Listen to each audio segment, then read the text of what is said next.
na bilang senador ng aming bansa. So ang aking buong pamilya na nasa Pilipinas, tinatawagan namin ito palagi na huwag kayong kalimutang isama sa kanilang pagboto bilang senador. Ito po yung aking tanong. Kasi po, madalas kong narinig na meron tayong 119 tons na halaga ng gold sa Central Bank na nakadeposito. At ayon po sa balita, ito ay naibenta ng 29 billion. Ngayon po, kung kayo po ba'y mauupo, meron po bang pagkakataon na ito'y mabawi natin sa mga taong nagnakaw ito sa Central Bank? Kagaya ho ninyo, maraming salamat sa inyong mabuting pag-endorso at pananalita. Yung kagaya po na nabanggit ninyo, ito'y nabenta na at walang malinaw na paliwanag mula sa Bangko Sentral ng Pilipinas. Except they acknowledge na X amount or ilang toneladang ginto na nagmumula sa ating reserve ang kanilang binenta. Ang naging maiksing paliwanag, maganda daw ho kasi yung presyo ng ginto nung panahon na binenta nila. And they want to take advantage of that. This is true. But that's a lie. Tama po na sinabi nila yun, pero kasinungalingan yung reasoning. Bakit? At that time na binenta nila yung ginto, maganda nga ang presyo. Pero pag yung fiat currency na na-realize sila sa pagbenta ng ginto, hindi na uli nila matutumbasan yung ganong tonelada sa pera ng kanilang nabentahan. Dahil higit na mas mataas na lalo ngayon ang presyo ng ginto kung iahambing at that time na ibinenta nila. So I think my intelligent guess, kaya nila binenta yung panahon na yun, gusto nilang labanan yung further depreciation of the peso. Ang piso ngayon is almost 59 pesos to a dollar.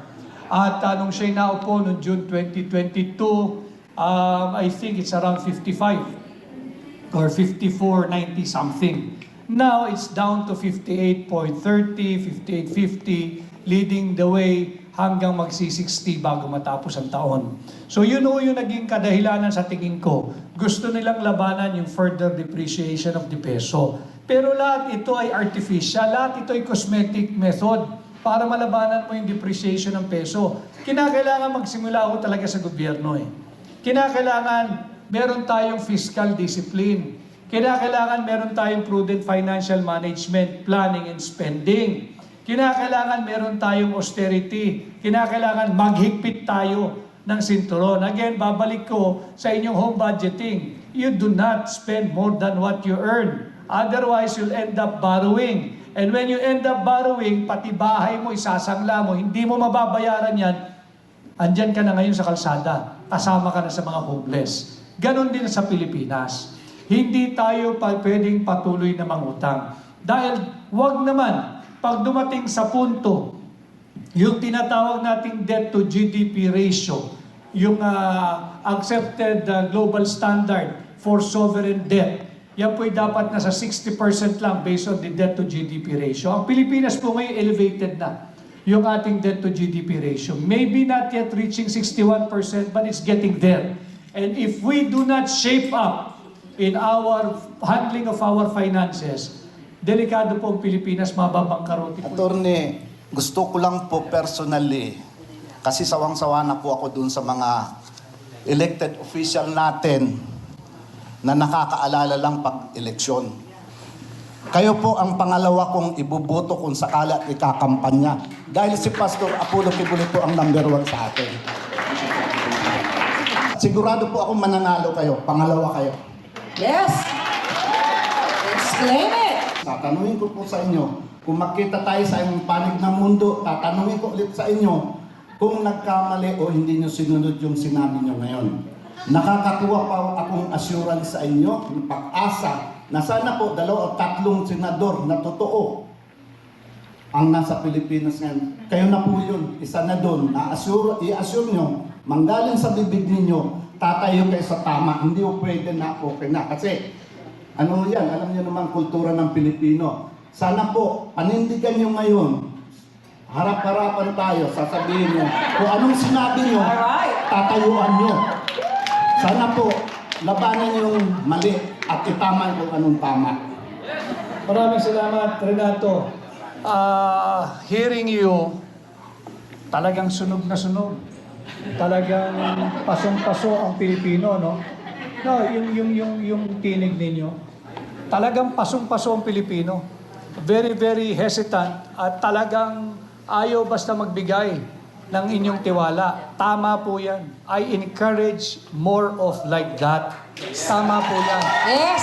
Alam ko yung nararamdaman ninyo. At hindi lang ho kayo, napakaraming Pilipino ang ganyan. Hesitating to give their trust again kung sino man ang nanghihingi ng tiwala nila. Mahalaga po yan going into the midterm election. Importante po yan. And I take no offense because I am not an exception to the rule. Maganda po yung inyong nararamdaman.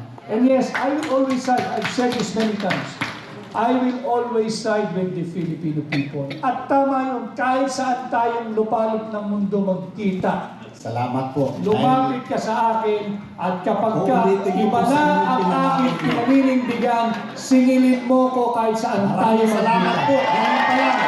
Uunahin ko na po ang pasasalamat ko sa inyo. Hawakan mo po yung lumabas sa bibig po ninyo. Maraming salamat po, Atty. Vic Senador Rodriguez. Thank you! Magandang hapon po sa inyong lahat, lalo na sa mga kamaisog. Magandang hapon po, Attorney Alangga. Magandang hapon po. Tawagin ko na po kayong Senador, Senator Vic Rodriguez. Napakasimple lang po yung tanong ko. Ano pong standing nyo regarding po sa healthcare? Lalong-lalo na po kasi ako po, mayroon po akong anak na autistic. Sana po meron po kayong may dagdag na project or whatever for autism sa Pilipinas. Kasi marami po tayong mga kabataan doon na autistic na halos napapabayaan po sila dahil wala po silang budget, wala po pera para may taguyod po yung mga batang may mga disability. So, ang tanong ko po sa Senator, ano po bang standing nyo regarding sa healthcare, lalong-lalo na po sa mga senior at saka yung mga drug addict po, katulad ni Bongbong Marcos. So, maraming salamat po, Senator. Maraming po salamat. Ang aking stance sa healthcare, simple. Dapat hindi pakialaman yung pondo ng PhilHealth. At kung sakasakaling sobra-sobra yung pera ng PhilHealth at ang mga nagkakamali ay yung management, yung mga opisyal ng PhilHealth, ang parusahan mo. Yung palpak o mahinang management, hindi yung mga beneficiary ng PhilHealth. Ang ginawa ni Bongbong Marcos, dahil daw sobra-sobra pera ng PhilHealth at hindi nagagamit ng tama, tinanggalan ng budget, zero budget. Pinarusahan niya yung mga miyembro ng PhilHealth. Wala sa ayos na yun, wala na sa lugar yun. Ang dapat mong parusahan, ang dapat mong kastiguhin, ang dapat mong disiplinahin ay yung management ng PhilHealth, hindi yung mga miyembro. Malay ba ng miyembro paano ginagamit o minamanage yung pera nila? Now, yung stand ko sa PhilHealth, palakasin. Again, that's part of yung itsura sana ng ating ekonomiya after pandemic.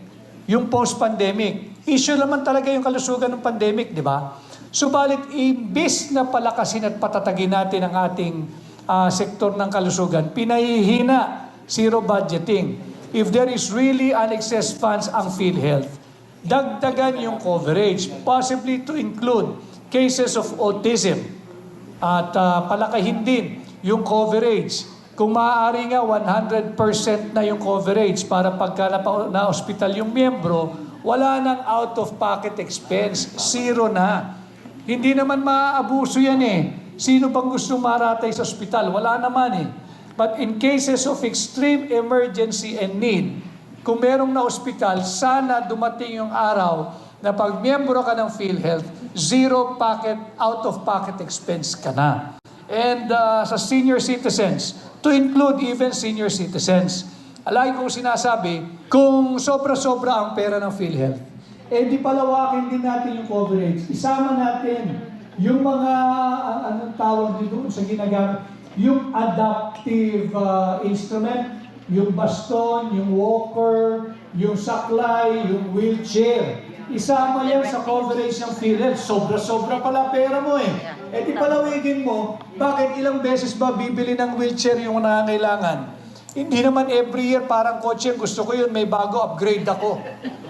Hindi ba? Yung mga adaptive devices, isama na natin sa PhilHealth. Yung wheelchair, yung ginagamit ng iba na hindi makaakyat panaog sa hagdan. May kinakabit ho doon na device eh.